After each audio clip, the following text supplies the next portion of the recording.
এখন থেকে আর দোকান থেকে পাউরুটি বা বানরুটি কিনে খেতে হবে না, বাড়িতেই খুব সহজে গ্যাসের চুলায় একদম নরম তুলতুলে এই ছোট্ট ছোট্ট বানরুটিগুলো কিন্তু বানিয়ে নিতে পারেন। এটা বানানো কিন্তু যেমন সোজা। আর আজকে কোনো রকমের ওভেন ব্যবহার করিনি, বাড়িতে একদম নর্মালি যে তরকারি মানে কড়াইতে তরকারি বানানো হয় সেই কড়াইতেই আজকে আমি এই রুটিগুলো বানিয়েছি। তো প্রথমে এই রুটি বানানোর জন্য একটা বড় বোলের মধ্যে না হাফ কাপ পরিমাণে একদম উষুম উষুম গরম পানি নিয়েছি। তার মধ্যে এখানে আমি 1 চামচ পরিমাণে চিনি আর প্রায় 2 চামচ পরিমাণে ইস্ট দিয়েছি।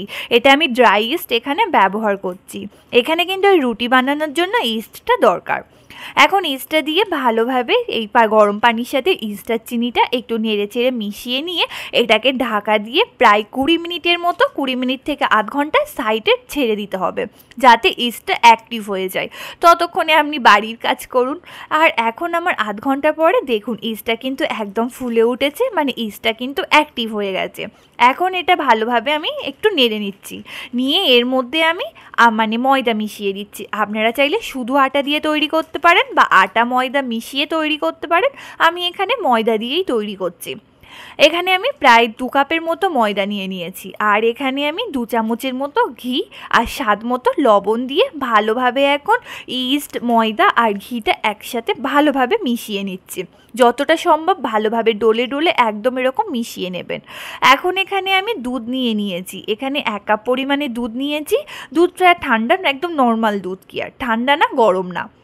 এখানে দুধের বদলে পানি দিয়েও এটা মাখতে পারেন, তবে দুধ দিয়ে মাখলে বাড়িতে বানাচ্ছেন তো হেলদি করে বানান আর টেস্টি করেও বানান। দুধ দিলে কিন্তু রুটিটা অনেক বেশি টেস্টি হয়। এখন এই দুধ দিয়ে মেখে আমি কেমনভাবে এটাকে মথে নিচ্ছি দেখে কিন্তু বুঝতে পারছেন। এরকম স্ট্রেচ করে করে এটাকে ভালোভাবে মথে নিয়ে এরকম একটা বোলের মধ্যে দিয়ে উপর থেকে একটু তেল দিয়ে ঢাকা দিয়ে সাইডে আবারও এটাকে আমি 1 ঘন্টার মতো রেখে দেবো।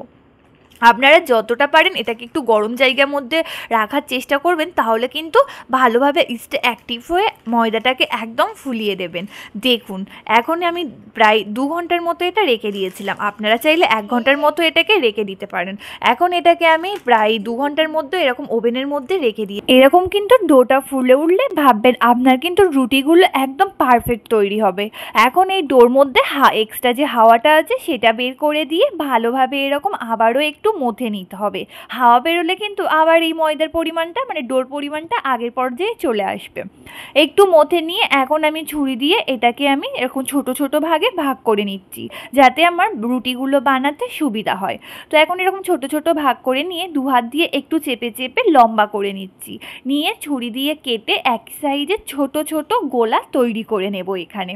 তো এরকম গোলাগুলো উপর দিক দিয়ে টেনে টেনে নিচের দিকে নিয়ে গিয়ে একদম স্মুথ একটা এরকম বল তৈরি করে নিচ্ছি। এবং এগুলো কিন্তু লুচির যেমন লেচি হয় তার থেকেও অনেক ছোট ছোট এই লেচিগুলো আমি করেছি। তো এখন কতগুলো আমার হয়ে গেছে দেখুন, 2 কাপ মানে আর ময়দা দিয়ে। তো ব্যাস এখন এরকম একটা স্টিলের প্লেট নিয়ে স্টিলের প্লেটের উপরে একটু ময়দা ছিটিয়ে দিয়ে একে একে আমি এইটা এরকম সাজিয়ে দিচ্ছি, যেমন ফুলের মতো দেখতে হয় ঠিক তেমন করে এটাকে আমি সাজিয়ে দিয়েছি। কারণ এটাকে কিন্তু ফ্লাওয়ার ব্রেডস বলা হয়, মানে ফুলের মতো দেখতে রুটি। এখন উপর থেকে একটু কাঁচা দুধ ব্রাশ করে দিয়ে কড়াইটের মধ্যে দিয়ে ঢাকা দিয়ে প্রায় 20 মিনিটের মতো একদম লো ফ্লেমে ছেড়ে দেব। 20 মিনিট পরে ফিরে এসছে, দেখুন কালারটা জাস্ট দেখুন কত সুন্দর এসছে না, একদম দোকানের মতো। আর নরমটা দেখুন, একদম নরম তুলতুলে, ভিতর থেকে জালিদার সফট। এখন ঠান্ডা হয়ে গেছে, উপর থেকে আমি একটু বাটার আর ধনিয়া পাতা এক জায়গায় করে দিয়ে দিচ্ছি। দিলে কিন্তু গ্লেজি গ্লেজি দেখতে হয় আর সুন্দর হয়। এখন দেখুন এর সফটনেসটা, আর ভিতরটা আমি একটু কেটে দেখাচ্ছি, মানে ভিতরের জালিদারটা দেখুন একদম নরম সফট।